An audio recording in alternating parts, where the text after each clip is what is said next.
ओम शांति। साकार मुरली 8 अगस्त 2024 सुनेंगे ईश्वरीय महावाक्यों को विस्तार से। मीठे बच्चे, बाप, टीचर और सद्गुरु यह 3 अक्षर याद करो तो अनेक शिफ्तें, विशेषताएं आ जाएंगी। प्रश्न: किन बच्चों के हर कदम में पद्मों की कमाई जमा होती रहती है? उत्तर: जो अपना हर कदम सर्विस में बढ़ाते रहते हैं वही पद्मों की कमाई जमा करते हैं। अगर बाबा के सर्विस में कदम नहीं उठाएंगे तो पद्म कैसे पाएंगे? सर्विस ही कदम में पद्म देती है, इसी से पद्मा पद्म पति बनते हो। प्रश्न: किस राज को जानने के कारण तुम बच्चे सभी के कल्याणकारी बनते हो? उत्तर: बाबा ने हम बच्चों को यह राज समझाया है कि सभी की यह एक ही हट्टी है, यह सबको आना ही है। यह बहुत गूढ़ राज है। इस राज को जानने वाले बच्चे ही सबके कल्याणकारी बनते हैं। ओम शांति। रूहानी बाप के रूहानी बच्चे यह तो हर एक जानते होंगे कि बाबा हमारा बाप भी है, टीचर भी है और सतगुरु भी है। बच्चे जानते हैं, जानते हुए भी घड़ी घड़ी भूल जाते हैं। यह जो बैठे हैं वह जानते तो होंगे ना, परंतु भूल जाते हैं। दुनिया वाले तो बिल्कुल नहीं जानते। बाप कहते हैं सिर्फ यह 3 अक्षर भी याद रहे तो बहुत सर्विस कर सकते हैं। प्रदर्शनी अथवा म्यूजियम में तुम्हारे पास बहुत आते हैं, घर में भी मित्र संबंधी आदि बहुत आते हैं। कोई भी आए तो समझाना चाहिए कि जिसको भगवान कहा जाता है वह बाबा भी है, टीचर भी है और सतगुरु भी है। यह याद हो तो भी ठीक, और कोई की याद ना आए और कोई को तो ऐसे कह ना सके। तुम बच्चे जानते हो हमारा बाबा बाप भी है, टीचर भी है, सतगुरु भी है। कितना सहज है। परंतु कोई कोई की तो ऐसी पत्थर बुद्धि है जो यह 3 अक्षर भी बुद्धि में धारण नहीं कर सकते, भूल जाते हैं।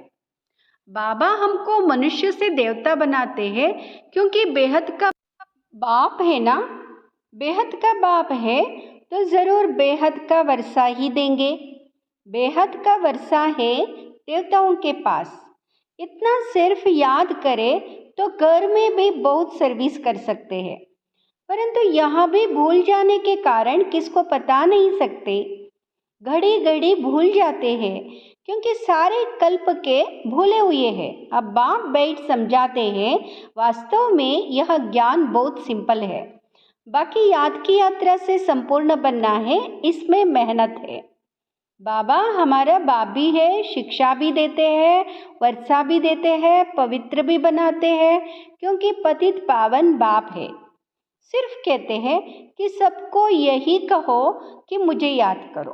बाबा की सर्विस में जरा भी कदम नहीं उठा तो वह फिर पद्म कैसे पाएंगे? पद्म पति तो सर्विस से ही बन सकते हैं। सर्विस ही कदम में पद्म ले आती है। सर्विस के लिए बच्चे कहाँ कहाँ से भागते रहते हैं, कितने कदम उठाए जाते हैं। पद्म तो उन्हों को मिलेगा ना। यह भी बुद्धि कहती है पहले शूद्र को ब्राह्मण बनाना पड़े। ब्राह्मण ही नहीं बनाएंगे तो क्या बनेंगे? सर्विस तो चाहिए ना। बच्चों को सर्विस का समाचार भी इसलिए सुनाया जाता है कि टेम्पटेशन हो। सर्विस से ही पद्म मिले हैं। सिर्फ एक बात ही सुनाओ जो दुनिया में और कोई नहीं जानते। बेहद का बाप बाप है, परंतु बाप का कोई को पता नहीं है। सिर्फ ऐसे ही गॉड फादर कहते रहते। वह टीचर है यह तो कोई की बुद्धि में नहीं होगा। स्टूडेंट की बुद्धि में हमेशा टीचर याद रहता है। जो पूरी रीति नहीं पढ़ते उनको अनपढ़ा कहा जाता है। बाबा कहते हर्जा नहीं है तुम कुछ भी ना पढ़े हुए या तो समझ सकते हो ना कि हम भाई भाई हैं। हमारा बाप बेहद का है। बाप आते ही है एक धर्म की स्थापना करने, ब्रह्मा द्वारा करते हैं, परंतु लोग कुछ भी समझते नहीं है। ईश्वर अगर कभी ना आया हुआ होता तो उनको बुलाते ही क्यों कि हे लिबरेटर आओ, हे पतित पावन आओ। जबकि पतित पावन को याद करते फिर शास्त्र क्यों पढ़ते, तीर्थों पर क्यों जाते? वहाँ बैठा है क्या? कोई जानते ही नहीं। जबकि पतित पावन ईश्वर है तो गंगा स्नान आदि से कोई पावन हो कैसे सकते? स्वर्ग में कोई जा कैसे सकते? जन्म तो यहाँ ही लेना है। नई दुनिया और पुरानी दुनिया में फर्क तो है ना। इसको सतयुग थोड़े ही कहेंगे, अभी तो कलयुग है ना। मनुष्यों की तो बिल्कुल पत्र बुद्धि है। जहाँ थोड़ा सुख देखते हैं तो स्वर्ग समझ लेते हैं। यह बाप ही समझाते हैं। बाप कोई गाली नहीं देते हैं, बाप शिक्षा भी देते हैं, सबको सद्गति भी देते हैं। भगवान बाप है तो बाप से जरूर कुछ मिलना चाहिए। बाबा अक्षर भी ऐसा है जो उनसे वर्षे की खुशबू जरूर आती है। और भल कितना भी काका मामा आदि है, परंतु उनसे वर्षे की खुशबू नहीं आती। अंतर्मुख हो विचार करना है कि बाप ठीक कहते हैं। गुरु के पास कोई जायदाद होती नहीं है, वो तो खुद ही घर बार छोड़ते हैं। तुमने संन्यास किया है विकारों का, वह तो कह देते हमने घर बार छोड़ा। तुम कहते हो हम सारी दुनिया के विकारों का संन्यास करते हैं। नई दुनिया में जाना कितना सहज है। हम संन्यास करते हैं सारी पुरानी सृष्टि तमोप्रधान दुनिया का। सतयुग है नई दुनिया। यह भी जानते हो नई दुनिया थी जरूर, सब गाते हैं। स्वर्ग कहाँ ही जाता है नई दुनिया को, परंतु वो लोग सिर्फ कहने मात्र के देते, समझ कुछ नहीं। तो बाप बच्चों को कहते हैं सिर्फ यह विचार करो, बाबा हमारा बाप भी है, शिक्षक और सतगुरु भी है, सबको ले जाएंगे। अक्षर ही दो है, मन में ना भाव, इसमें सब आ जाता है। परंतु यह भी भूल जाते हैं। पता नहीं बुद्धि में क्या क्या याद रहता है। नहीं तो रोज लिख कर दो कि इतना समय हम किस अवस्था में बैठे थे। तुम बैठे हो बाप टीचर सदगुरु के सामने, तो वही याद आना चाहिए ना। स्टूडेंट को टीचर ही याद आएगा ना। परंतु यह माया है ना, एकदम माता ही मोड़ देती है, सारा राज्य भाग्य ही ले लेती है। तुमको पता नहीं पड़ता है।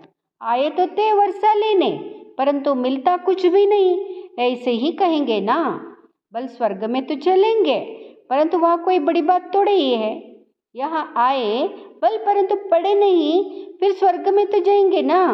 या तो बैठे हैं ना, समझते हैं स्वर्ग में जाना है, फिर क्या भी बने।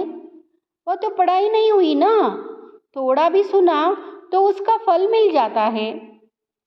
पढ़ाई से तो बड़ी स्कॉलरशिप मिलती है। बाप से ऊंचते ऊंच पद पाना है तो पुरुषार्थ करना पड़े। पढ़ाई याद होगी तो 84 का चक्र भी याद आ जाएगा। यह बैठने से सब याद आना चाहिए, परंतु यह भी याद आता नहीं है। अगर याद आए तो किसको सुनाए भी? चित्र तो सबके पास है। शिव के चित्र पर तुम कोई को सुनाएंगे तो कभी गुस्सा नहीं करेंगे। बोलो आओ तो हम आपको बताएं कि यह शिव बेहद का बाप है ना। इनके साथ आपको क्या संबंध है? ऐसे फालतू चित्र तो नहीं होगा। शिव के लिए जरूर कहेंगे यह भगवान है।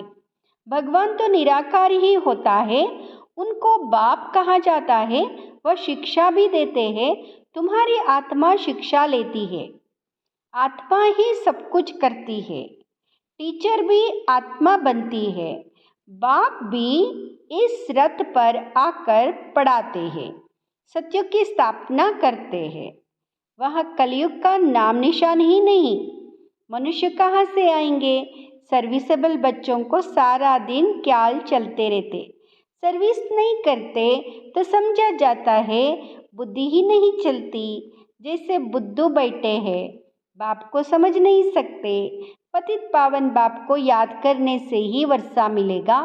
याद करते करते मरेंगे तो बाप की सब मिल्कियत मिलेगी।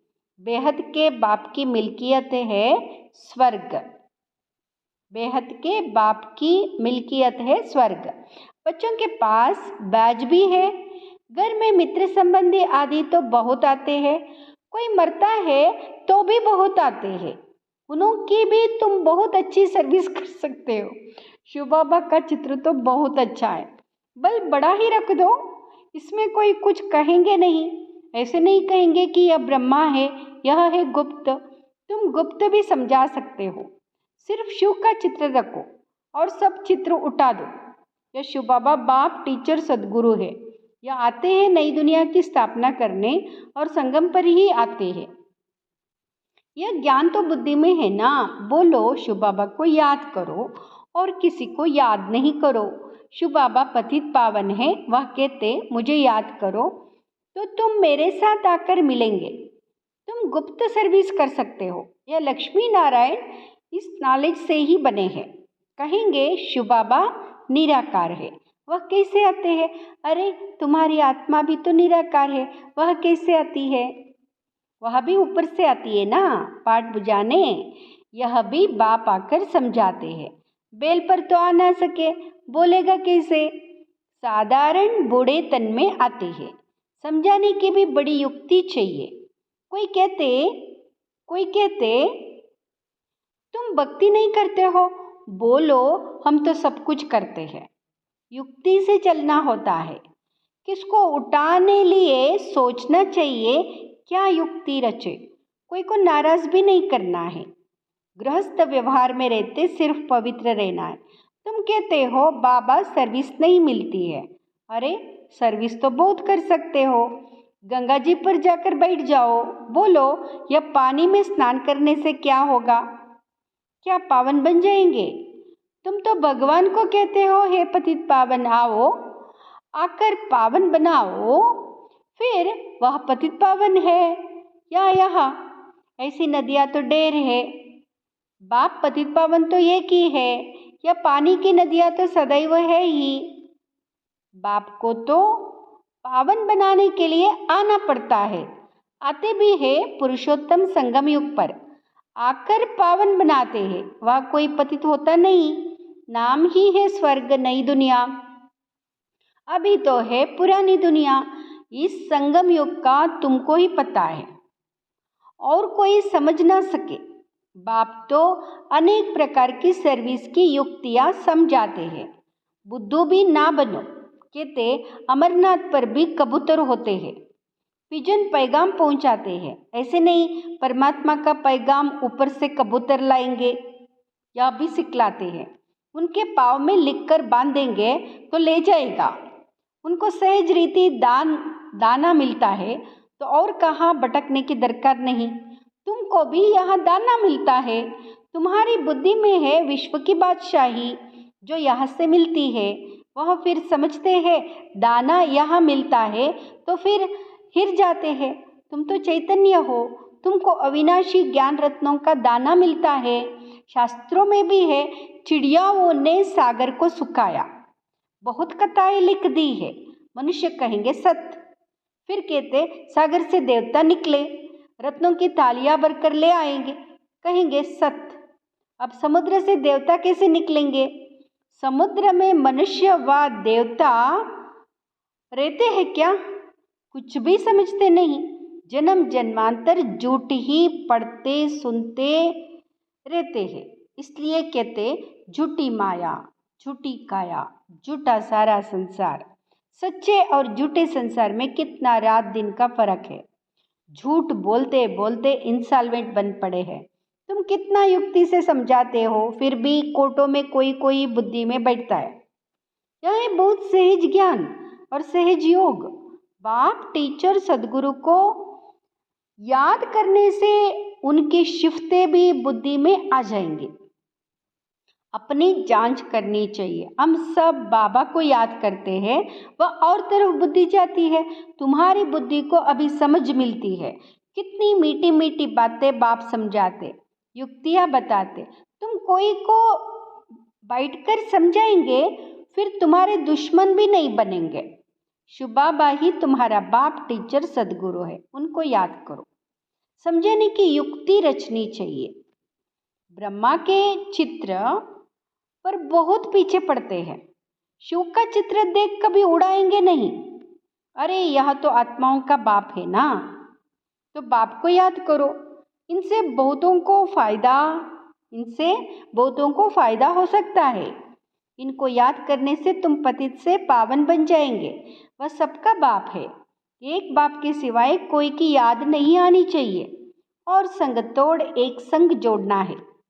यह है किसके कल्याण करने की युक्तियाँ। बाप को याद ही नहीं कर सकेंगे तो पावन कैसे बनेंगे। घर में भी बहुत सर्विस कर सकते हो। बहुत मित्र संबंधी आदि तुमको मिलेंगे। भिन्न भिन्न युक्तियाँ रचो। बहुतों का कल्याण कर सकते हो। हट्टी तो एक ही है और कोई हट्टी है नहीं, तो जाएंगे कहाँ। अच्छा, मीठे मीठे सिकिलदे बच्चों प्रति माता पिता बाप दादा का याद प्यार और गुड मॉर्निंग। रूहानी बाप की रूहानी बच्चों को नमस्ते। हम रूहानी बच्चों की रूहानी माता पिता बाप दादा को याद प्यार, गुड मॉर्निंग, नमस्ते, शुक्रिया बाबा, शुक्रिया। धारणा के लिए मुख्य सार। फर्स्ट, गृहस्थ व्यवहार में बहुत युक्ति से चलना है। कोई को नाराज भी नहीं करना है। पवित्र भी जरूर बनना है। दूसरा, एक बाप से अविनाशी ज्ञान रत्नों का दाना ले अपनी बुद्धि रूपी झोली भरपूर रखनी है। बुद्धि को भटकाना नहीं है। पैगंबर बन सबको बाप का पैगाम देना है। दूसरा, आज की मुरली से वरदान।